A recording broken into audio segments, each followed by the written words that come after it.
Le titre du message de ce matin, c'est « Bouger lorsque l'Éternel dit de bouger ». Alors, je vais répéter, c'est « Bouger lorsque l'Éternel dit de bouger ». On voit ça dans Nombre chapitre 9, les versets 15 à 23. Alors, je répète, Nombre chapitre 9, les versets 15 à 23. Vous savez, nous sommes, peut-être à cause de notre culture ou de notre nature, nous sommes des gens d'action. Notre rythme de vie nous amène à bouger rapidement, à poser des gestes, à prendre des décisions. Et souvent même, avant d'avoir réfléchi, on a déjà pris une décision. On n'a pas pris le temps de réfléchir, on a pris une décision. Alors, remarquez bien, je vous ai dit tout à l'heure que ce message m'a beaucoup parlé. Lorsque le Seigneur me l'a donné, ça m'a beaucoup parlé. Et d'ailleurs, c'est toujours ces messages-là qui nous parlent le plus, qui font en sorte qu'on change notre comportement, on change nos comportements lorsque Dieu nous parle. Et ce matin, ma prière que j'ai faite au Seigneur, c'était que ce ne soit pas moi qui parle, mais que ce soit Dieu qui parle à votre cœur. Que ce soit Dieu qui lui-même qui vous parle, à travers moi, bien entendu. Je suis seulement un outil entre ses mains. Et je souhaite que Dieu vous parle à votre cœur. Donc, je continue. Avant d'avoir réfléchi, on a déjà pris une décision. Et nous désirons, ça c'est un point important, nous désirons que Dieu nous accompagne dans nos projets. La Proverbe nous dit qu'il y a beaucoup de projets dans le cœur de l'homme, mais seuls les desseins de l'Éternel s'accomplissent. Mais nous, ce qu'on veut, c'est que Dieu nous accompagne dans nos projets. Alors que ce n'est pas comme ça que ça fonctionne. Dieu n'est pas à notre service. Dieu n'est pas notre serviteur. Nous sommes serviteurs de l'Éternel. Et d'ailleurs, dans Luc, ça nous dit que nous sommes des serviteurs inutiles parce que nous avons accompli ce que nous avions à accomplir. Point à la ligne. Dieu n'est pas à notre service pour nous faire réaliser tous nos projets.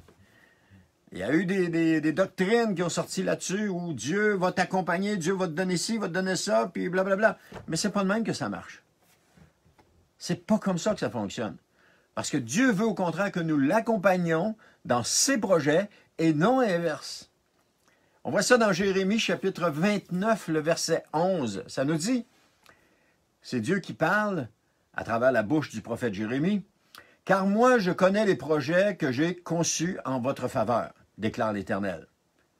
Ce sont des projets de paix et non de malheur, afin de vous assurer un avenir plein d'espérance. » Donc, ce qu'on vient de voir, c'est que Dieu a donc des projets d'avenir pour nous.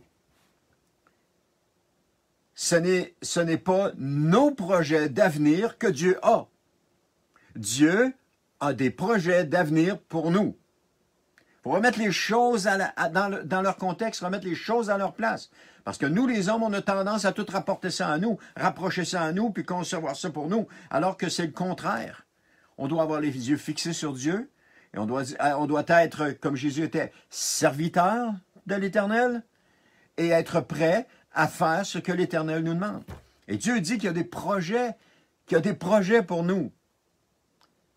Il y a des projets. Et ces projets ne s'accompliront pas quand nous le déciderons. Ce n'est pas à nous de décider. Ce n'est pas à nous de décider quand est-ce que ça va s'accomplir. C'est Dieu qui décide quand est-ce que ça s'accomplit. Parce qu'ils vont s'accomplir lorsque lui le décidera et pas avant. Et c'est pourtant ce que nous montre le livre des Nombres que je vous ai donné comme référence, et on va lire le premier verset, Nombre chapitre 9, le verset 15, qui dit « Le jour où l'on érigea le tabernacle, qui sert de tente aux tablettes de l'acte de l'Alliance, la nuée le couvrit. Le soir, cette nuée au-dessus du tabernacle devint comme du feu, et resta là jusqu'au matin. » Donc, les Israélites, sous la direction de Moïse, sont sortis d'Égypte, ont traversé la mer Rouge et ont commencé à entreprendre leur voyage dans le désert. Donc, et Dieu a parlé à Moïse pour qu'il prépare tous les accessoires qu'il fallait pour la construction du tabernacle qui devait accompagner les Israélites dans leur marche jusqu'en terre promise et ainsi de suite.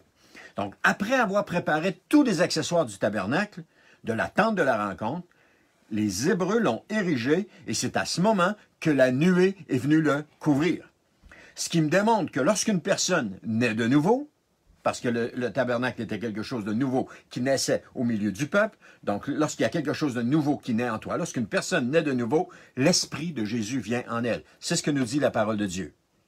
Jésus a fait, parce que Moïse est une figure de Jésus, donc Jésus a fait tous les préparatifs conformes au plan que Dieu lui avait donné. Ces préparatifs, c'était quoi? C'était d'aller mourir sur cette croix pour toi, de donner sa vie en rançon pour tes péchés, afin que tu sois pardonné, que tu sois restauré.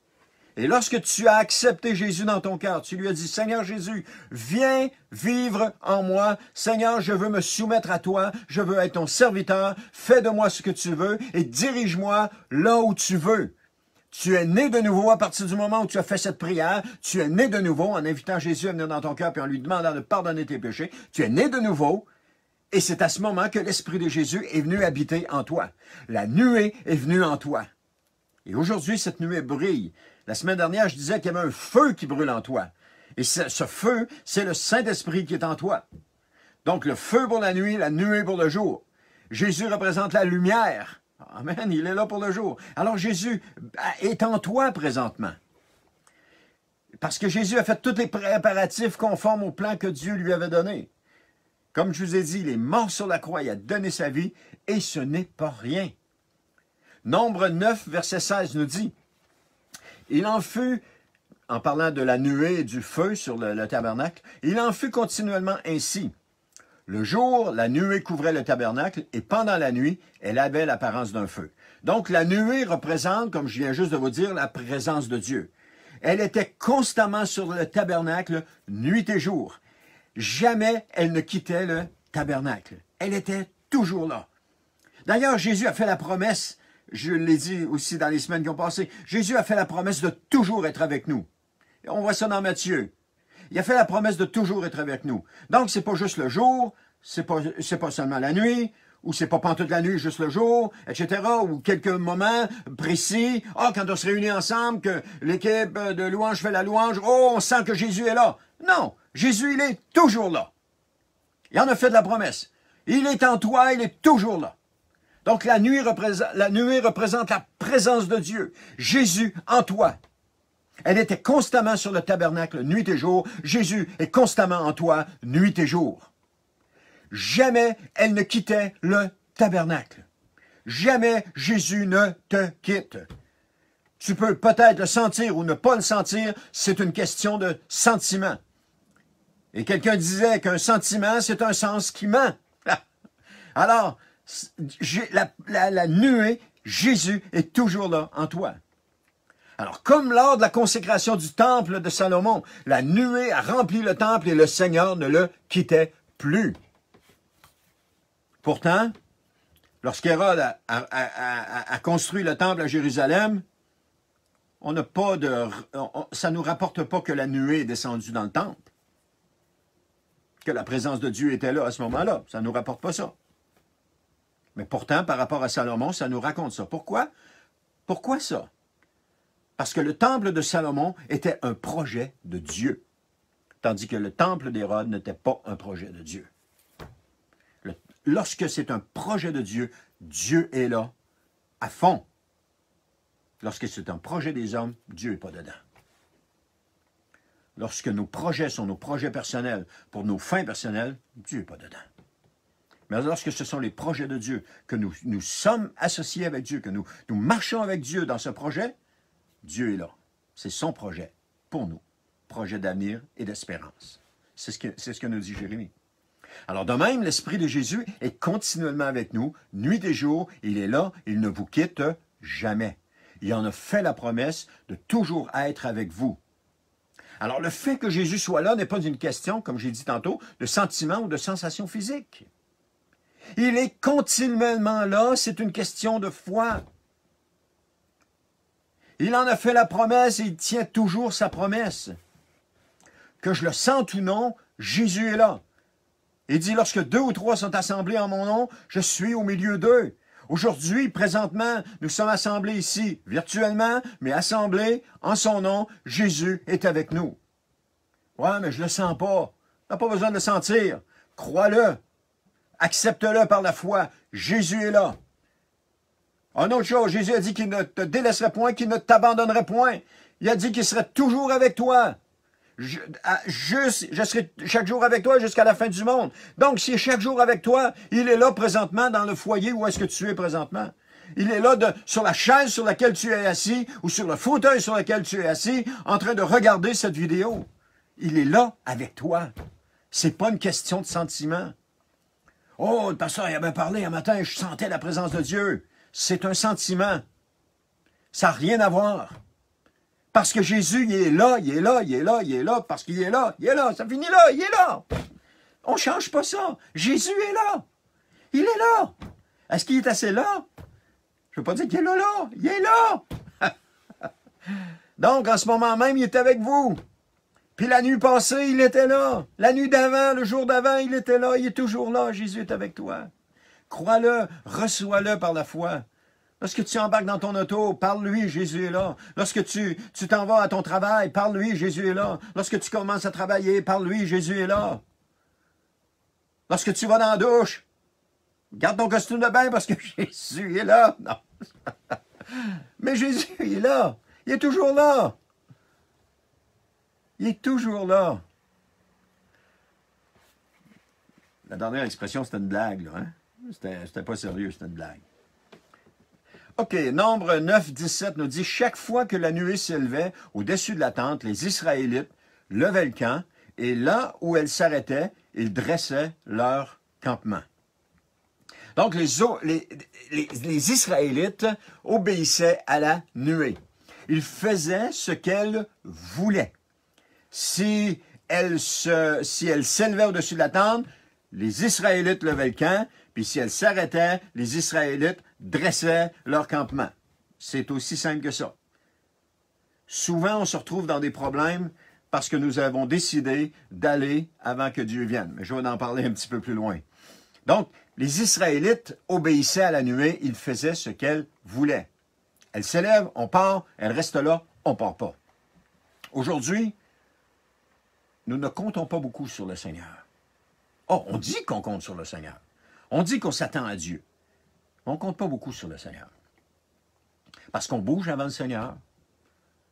On s'imagine que Dieu est avec nous dans nos projets. On fait les choses puis on pense que Dieu est là. Mais Dieu n'est pas là. On le dit en parole. Ah oui, moi je compte sur le Seigneur. La première occasion qu'on a de faire quelque chose sans consulter l'Éternel, on le fait. On a nos projets et décidons d'aller dans une direction ou dans une autre. Souvent, c'est ça qui arrive. On est incohérent. Nos paroles et nos gestes ne sont pas conformes l'un et l'autre et ne sont pas conformes non plus à la parole de Dieu. On dit quelque chose avec notre bouche et on fait d'autres choses avec notre corps. Ou on démontre quelque chose avec notre corps et on dit d'autres choses avec notre bouche. On n'est pas cohérent. Et comme chrétiens, s'il devrait y avoir un peuple cohérent, c'est bien les chrétiens. De marcher selon la parole de Dieu. De marcher selon ce que le Seigneur dit. Et nous devrions attendre le signal du Seigneur. Nous devrions attendre qu'il nous interpelle. C'est lui le maître. Je ne suis pas maître de ma vie. Il est le maître de ma vie. Je ne suis pas le Seigneur de ma vie. Il est le Seigneur de ma vie. Je ne suis pas Dieu. Il est Dieu. Nous devrions attendre qu'il nous interpelle. Bien entendu, on a des capacités, mais on ne les met pas au service de Dieu. On les met à notre service, parce qu'on veut voir nos projets s'accomplir. Il y a plein de choses qui me viennent en tête, et je suis convaincu que le Saint-Esprit est en train de vous parler en ce moment. Il vous met plein d'exemples dans votre tête. S'il en met dans la mienne, il en met dans la vôtre aussi. De choses qu'on a fait qui n'étaient pas de Dieu. Puis qu'on a demandé, et on a demandé à Dieu, Dieu, accompagne-moi dans mes projets.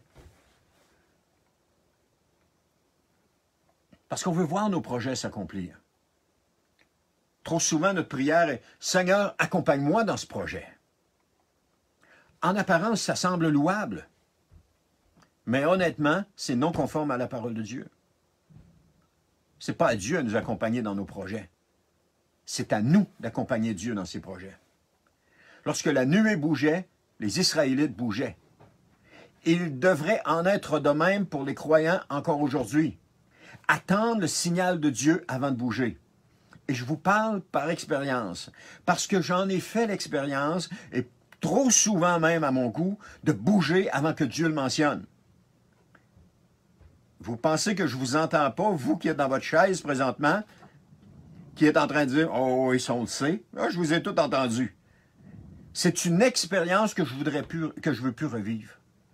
De bouger avant que Dieu bouge. De faire les choses, de dire « Seigneur, viens dans mes projets, on va faire mes choses ». Aujourd'hui, je vais attendre, et je vous le déclare solennellement devant Dieu, je l'ai dit au Seigneur, aujourd'hui, je vais attendre que Dieu bouge. S'il ne bouge pas, je ne bouge pas. « Oh, pasteur, on devrait faire ceci, on devrait faire cela, on devrait faire ceci, on devrait faire cela. » Parfait. Demandons à Dieu. Et s'il donne l'OK, on le fait. S'il ne donne pas l'OK, on ne le fait pas. S'il nous dit de bouger, on bouge. S'il ne nous dit pas de bouger, on ne bouge pas. « Oh, le Seigneur m'a dit. » Parfait qu'il te le dit. Mais moi, il ne m'a rien dit. Alors, s'il te le dit, demande au Seigneur qu'il me le dise. Comprenez ce que je veux dire? Bouger quand l'Éternel bouge. Et ça, c'est à tous les niveaux de notre vie. Nous sommes des serviteurs de l'Éternel. On n'a pas une vie chrétienne le dimanche et une vie mondaine le reste de la semaine. On devrait se comporter comme un chrétien autant le dimanche que la semaine. Ce que nous démontrons le dimanche à nos frères et sœurs, on devrait le démontrer la semaine aux gens qui nous entourent. On devrait être la même personne et ne pas être différent. Parce que nous sommes des serviteurs de l'Éternel, là où nous sommes. Quoi que ce soit que nous fassions, nous sommes des serviteurs de l'Éternel. Et notre comportement ne devrait pas être différent. Bref, je continue. Nombre chapitre 9, le verset 18 dit, « Ainsi, c'est toujours vous allez voir, c'est toujours dans le même ordre d'idées, il dit, « Ainsi, c'est au signal de l'Éternel que les Israélites levaient le camp, et à son signal qu'il le réinstallait, aussi longtemps que la nuée restait sur le tabernacle, et il ne bougeait pas de l'endroit. » Alors, une des qualités que les Israélites avaient à ce moment-là, parce que certes, ils avaient des défauts, mais ils avaient aussi des qualités, et l'une d'elles était, ils obéissaient à l'Éternel. Ils obéissaient à l'Éternel. Et quand on obéit à l'Éternel, cela plaît à Dieu. S'il y a une chose que Dieu récompense, c'est l'obéissance à sa parole. L'obéissance à sa parole. Lorsque Dieu demande de faire quelque chose et que nous le faisons. Comment ça se passe pour moi lorsque Dieu demande quelque chose? De faire quelque chose, ça peut être différent pour certains, mais en tout cas pour moi c'est comme ça. Premièrement, je vais lire, peut-être que je vais lire un verset dans sa parole qui va m'interpeller. Un exemple, un verset qui a rapport au témoignage personnel, ou de témoigner de Jésus. Là, ça va m'interpeller une première fois.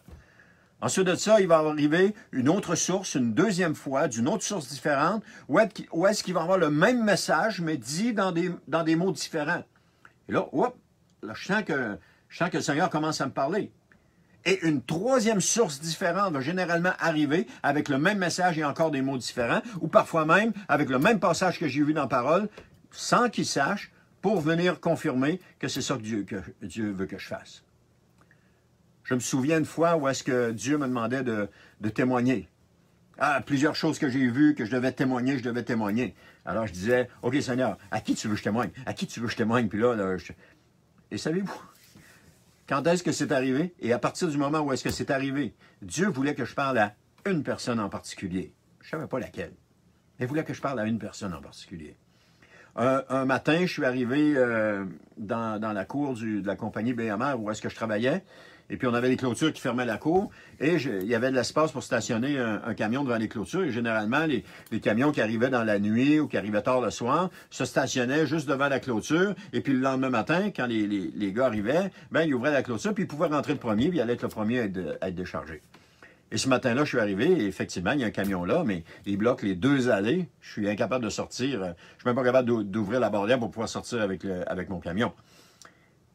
Et quand le gars a ouvert la porte, j'ai cogné à sa porte, et puis le gars a ouvert la porte, j'ai dit « Ouais, tu peux-tu reculer? » J'ai dit « faut que je sorte tantôt avec le camion, etc. » Et tout de suite, Dieu a ouvert une porte énorme. Pas juste la porte du camion, mais Dieu a ouvert une porte énorme. Où est-ce que j'ai commencé à témoigner à cette personne-là? Et c'était lui que Dieu voulait que je témoigne. Les messages sont arrivés de différents endroits, et c'était à cette personne-là précis que Dieu voulait que je témoigne, et à ce moment-là précis. Vous comprenez le principe? Moi, c'est comme ça que ça se passe. Donc, Dieu parle. Dieu nous parle. C'est pas juste « Oh, Dieu a dit sur mon cœur ». Non, ça, c'est des sentiments. Faites attention à ça. Parce que vous pouvez faire dire ce que vous voulez. Ça, c'est des sentiments. « Oh, Dieu parle sur mon cœur ». Non, Dieu parle dans sa parole. OK? Dieu parle dans sa parole. Il va toujours confirmer dans sa parole. Quelqu'un qui ne lit jamais la Bible et qui dit « Oh, Dieu m'a parlé sur mon cœur », j'ai des gros doutes, j'ai plus l'impression que c'est lui-même qui s'est parlé sur son cœur. Parce que Dieu parle dans sa parole. Et ce que les autres sources vont apporter, vont juste confirmer ce que Dieu a dit dans sa parole, vous a dit dans sa parole. C'est pour ça qu'il est important de lire sa Bible, de passer du temps dans la parole de Dieu. Parce que c'est la source même, c'est la fondation, c'est la source même où est-ce qu'on doit s'appuyer. Et si on ne passe pas de temps dans la parole, si on ne la lit pas, on ne peut pas entendre Dieu. Parce que Dieu nous parle dans sa parole. Donc, je disais que les Israélites obéissaient à l'Éternel. Nombre 9, 19 nous dit « Même si elles s'attardaient longtemps sur le tabernacle, ils observaient fidèlement les indications de l'Éternel et ne partaient pas. » Tout le reste du message démontre une obéissance à Dieu. Tout le reste qu'on voit, ça démontre une obéissance à Dieu. Et cela demandait une écoute de Dieu et une obéissance de tous les instants pour les Israélites. Même s'ils avaient envie de partir, ils ne partaient pas, parce que la nuée ne s'était pas élevée sur le tabernacle. Et même s'ils désiraient rester, ils partaient lorsque la nuée s'élevait sur le tabernacle. Ils obéissaient à l'Éternel. Donc, ils ne faisaient pas, c'était pas « Dieu, accompagne-nous dans notre projet, on lève le camp, puis on avance ». Non. C'était « Seigneur, on t'obéit. Lorsque la nuée se lève, lorsque tu bouges, on bouge. Lorsque tu ne bouges pas, on ne bouge pas. » Et lorsque la nuée se levait, ils partaient. Aujourd'hui, on n'attend pas que la nuée se lève, on part. Que ce soit dans tous nos projets, on part, on le fait. On a des capacités. Puis là, on dit, « Seigneur, accompagne-moi dans mes projets. » Oui, mais la nuée ne s'est pas levée. Le feu ne s'est pas levé sur le tabernacle. C'est pas le temps. On doit attendre le temps de Dieu. Et on voit aujourd'hui les gens faire le contraire de ce que Dieu a dit. Il leur demande de rester dans une église, puis ceux-ci quittent. Il leur demande de partir, puis ceux-ci restent. Les gens n'écoutent plus le Seigneur. Ils s'écoutent eux-mêmes. Ou ils écoutent des gens qui leur prêchent des belles choses pour qu'ils s'écoutent encore plus. Les rois écoutaient, dans l'Ancien Testament, les rois écoutaient les faux prophètes. Parce qu'ils leur disaient, non, restez dans la ville, Dieu va vous protéger, blablabla, blablabla. Il y en avait un de ceux-là qui leur disait, non, sortez. Allez vous rendre au roi Nebuchadnezzar. Allez vous rendre à ce soir-là si vous voulez avoir la vie sauve. Puis toute la multitude disait, non, non, non, le Seigneur a dit de rester, restons, blablabla. Il comptait des mensonges, il mentait au peuple. Mais Jérémie leur disait, sortez. Tous ceux-là ont été emmenés captifs, plusieurs sont morts, et d'autres ont été emmenés captifs. Le seul qui disait la vérité, puis qui parlait de la part de l'Éternel, le chef de l'armée, le roi a dit au chef de l'armée, dis-lui qu'il peut aller où est-ce qu'il veut. Il peut rester dans le pays, ou il peut aller dans un autre pays, il est libre. C'est le seul qui n'a pas été emmené captif. Il y a une leçon là-dedans à retirer de ça. On a une leçon à retirer. Que Dieu a des projets pour nous. Dieu a des projets pour nous. Parce que l'obéissance est gage de succès et de bénédiction. Dieu récompense l'obéissance. C'est ce qu'on voit dans toute la parole de Dieu. Et qui est celui qui a été le plus obéissant et qui a eu la plus grande récompense? C'est Jésus. Il a été obéissant jusqu'à la mort et aujourd'hui il est assis à la droite de Dieu. Les exemples bibliques nous démontrent que lorsque les gens ont obéi, ils ont eu du succès. En contrepartie, lorsqu'ils ont désobéi, ça fut néfaste pour eux et souvent aussi pour leur famille. À plusieurs endroits. Et ça sonne aussi dans le Nouveau Testament. Les apôtres ont obéi à Jésus. Ils ont obéi à Dieu. Il nous a demandé aujourd'hui la même chose, obéir à l'Éternel avant toute chose. Dans Actes, chapitre 4, le verset 19, ça nous dit, « Mais Pierre et Jean leur répondirent, « Jugez en vous-même, est-il juste devant Dieu de vous obéir plutôt qu'à Dieu? » Aujourd'hui, le Saint-Esprit fait office de la nuée, je vous l'ai dit tantôt.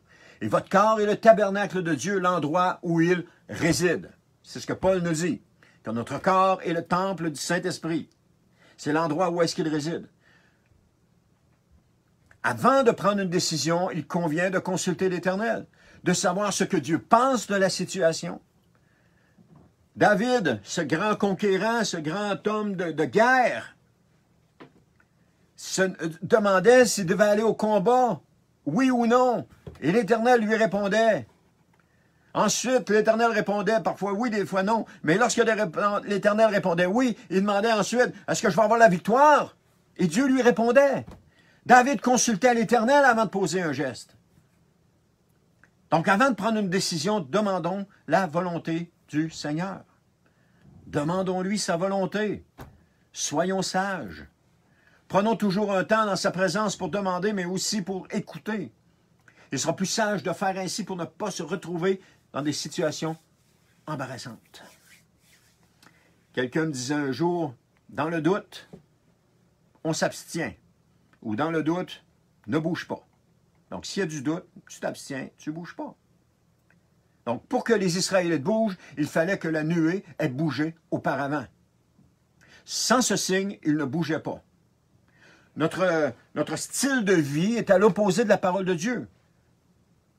Pas surprenant qu'il y ait tant de burn-out. Si Dieu ne bouge pas, nous ne bougerons pas, mais si Dieu bouge ou nous indique de bouger, nous bougerons. On attend le signal de Dieu. Ouais, mais Seigneur, j'ai envie de faire ça, j'ai envie de... Hey, combien j'ai eu envie de faire des choses? Et parfois, le Seigneur me disait, non, tu ne fais pas ça. J'ai des choses, j'ai des images en tête. Non, tu ne fais pas ça. Des fois, je ne l'ai pas fait, des fois, je l'ai fait pareil. Nombre 9, chapitre 22 à 23. Nous dit qu'elle demeure, et ça c'est encore à propos de la nuée, qu'elle demeure 2 jours ou 1 mois, ou plus longtemps encore sur le tabernacle, les Israélites restaient campés sans partir. Ils levaient seulement le... Ça vient de couper, là, je l'ai vu, mais on corrige. Ils enseignent ce que leur cœur leur dit d'enseigner, et non ce que le Saint-Esprit leur dit. Ce que nous entendons comme prédicateurs pour prêcher vient de la parole de Dieu et non pas de mon cœur. Or, j'ai le sentiment ce matin que Dieu veut vous parler de son amour. Ça, c'est un sentiment. Ça, c'est quelque chose que j'aurais à cœur de faire, qui est louable, bien entendu, mais qui n'est pas de la parole de Dieu. Seigneur, qu'est-ce que tu veux que j'enseigne? Qu'est-ce que tu veux que je parle? Qu'est-ce que tu veux que je dise? Et dans la parole de Dieu, nous retrouvons ce que Dieu veut qu'on dise. Il y a des prédicateurs, un prédicateur que je connais qui avait été invité dans un autre pays, dans une église, et il devait apporter le message de la parole de Dieu. Tout le monde s'attendait à voir la personne débarquer avec des paroles de connaissance, des paroles prophétiques, et puis des paroles d'encouragement. Mais ce prédicateur-là avait un tout autre message sur son cœur. Il y avait un message pour reprendre les gens parce qu'ils n'étaient pas dans la bonne voie. Mais ils ont reçu le message, il est reparti, il n'y a pas eu d'autre chose qui s'est fait là. Et un jour, ils ont eu à cœur de l'inviter encore. Et le Seigneur lui a redonné le même message, encore une fois. Cette église aujourd'hui, ce prédicateur-là me confirmait que cette église aujourd'hui est fermée. Les gens sont rendus ailleurs dans d'autres églises. Cette église-là est fermée parce qu'ils ne se sont pas soumis à la volonté de Dieu. Ils ont choisi de continuer leur route. Attachons-nous à la parole de Dieu. Enseignons ce que le Saint-Esprit nous demande d'enseigner. Laissons tous nos projets de côté et attendons que le Seigneur nous dise de bouger avant de bouger. J'ai fait des choses aussi physiquement, émotionnellement et spirituellement. Aujourd'hui, je crois avoir compris la leçon. Si vous voulez éviter bien des désagréments, attendez que le Seigneur vous dise de partir ou de rester. Attendez son OK. Attendez son signal. Attendez avant d'aller de l'avant avec un projet ou non. Demandez à l'Éternel. Je connais des croyants qui n'ont pas obéi à Dieu. Aujourd'hui, ils continuent leur vie comme si de rien n'était. Mes frères et sœurs, les temps où nous vivons aujourd'hui nous démontrent qu'il nous faut nous préparer. On ne peut plus vivre aujourd'hui comme nous vivions avant. Il y a maintenant quelque chose qui vient de se produire dans le monde et qui vient de se produire dans le monde et qui crée une séparation avec le monde qui s'en vient et celui qui est passé. On vit des choses qu'on n'a jamais vécues et ces choses-là vont aller toujours en empirant. Elles n'iront jamais mieux. Donc, il devient important de se tourner vers l'Éternel. Il devient important de chercher la face de Dieu. Il devient important de revenir ou de venir à Dieu. Parce que un événement qui va se produire soudainement, ce sera l'enlèvement des croyants. Et à ce moment-là, l'apôtre Paul nous dit que ça va se faire en un instant, en un clin d'œil. Un 10 millième de seconde, un clin d'œil. Ça ne donne pas le temps. C'est pas comme quelque chose que tu vois venir et tu le vois venir dans l'air, puis là tu te mets à genoux, tu dis « Oh, pardonne-moi Seigneur, pardonne-moi, j'ai mal agi, pardonne-moi! J'ai été enlevé, juste à la dernière seconde, j'ai demandé pardon. » Non. C'est prêt, pas prêt, j'arrive.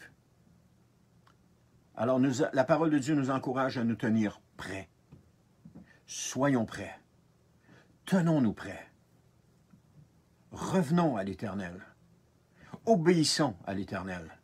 Recommençons à chercher l'Éternel. Recommençons à lire sa parole. Recommençons à prier. Recommençons notre vie chrétienne telle que Dieu veut que nous la vivions.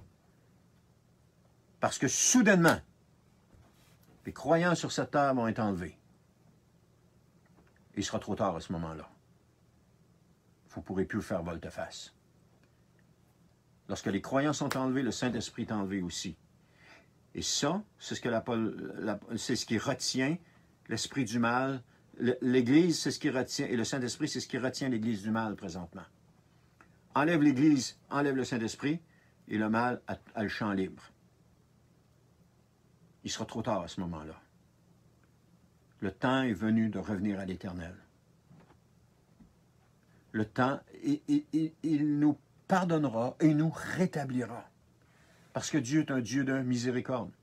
La Bible dit que la désobéissance entraîne la mort. Ne restons pas dans une situation de désobéissance. Reconnaissons notre péché. Revenons à l'Éternel. Demandons-lui pardon afin qu'il nous guérisse. Frères et sœurs, réalisez le temps dans lequel nous vivons. Le temps dans lequel nous vivons, c'est le temps où est-ce que Jésus est sur le point de revenir chercher son Église.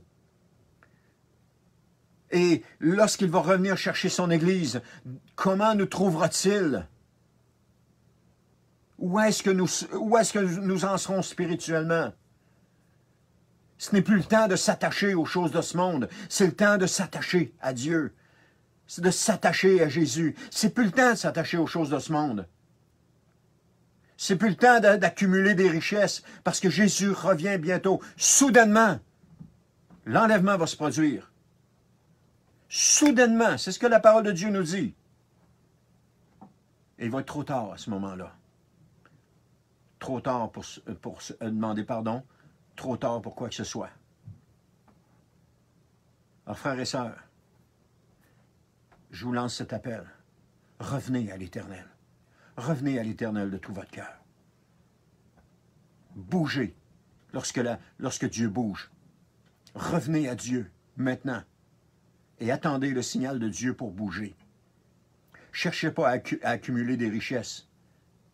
Cherchez à accumuler des richesses où? Dans le ciel. C'est là qu'on doit accumuler des richesses et non pas sur cette terre. Parce que de toute façon, on n'en emporte rien. Lors de l'enlèvement, tu ne pars pas avec ta maison, ton auto, ta roulotte, avec ton argent. Tu ne pars pas avec rien de ça. Tu pars, toi, clac, tu es parti. Et ton corps est transformé en un instant en un corps glorieux. Tu ne pars pas avec tes biens. Tout ça, ça reste sur la terre. Revenons à l'Éternel. Revenons à l'Éternel. Ézéchiel, chapitre 33, verset 11, dit « Détournez-vous. Détournez-vous donc de votre mauvaise conduite. » Une mauvaise conduite, ce n'est pas nécessairement quelqu'un qui fait des meurtres, quelqu'un qui fait des vols, quelqu'un qui fait différentes choses. Une mauvaise conduite, c'est quelqu'un qui n'obéit pas à Dieu. Ne pas obéir à Dieu est une mauvaise conduite.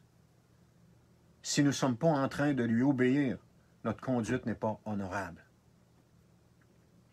Et il dit, détournez-vous donc de votre mauvaise conduite. Pourquoi devriez-vous mourir?